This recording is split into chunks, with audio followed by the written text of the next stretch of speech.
Se realizó el ensayo en vuelo del afuste de ametralladora MAC calibre 7,62 para Bell 412 con el objetivo de dotar a los helicópteros medianos de la Fuerza Aérea Argentina con la capacidad de tiro lateral.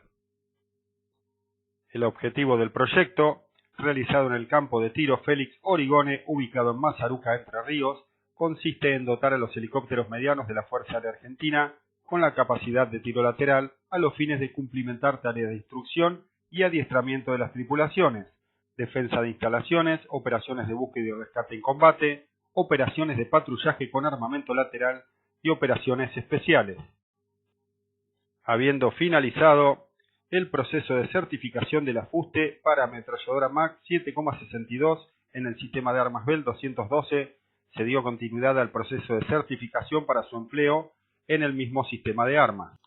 Los afustes desarrollados con sistema de alimentación, recuperación de eslabones y vainas fueron desarrollados y fabricados integralmente por el Área Material Río Cuarto en el ámbito del Sistema de Investigación y Desarrollo de la Fuerza Aérea Argentina a través de la gestión del proyecto dependiente de la Dirección General de Investigación y Desarrollo.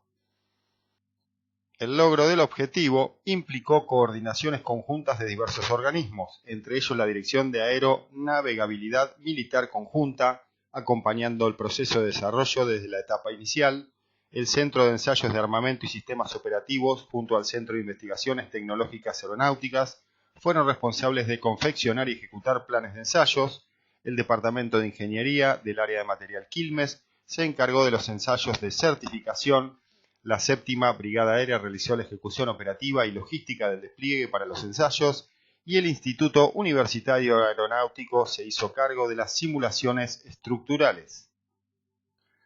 Las capacidades obtenidas durante el camino recorrido del proyecto permiten extrapolar los conocimientos al desarrollo del próximo afuste para el calibre 12,70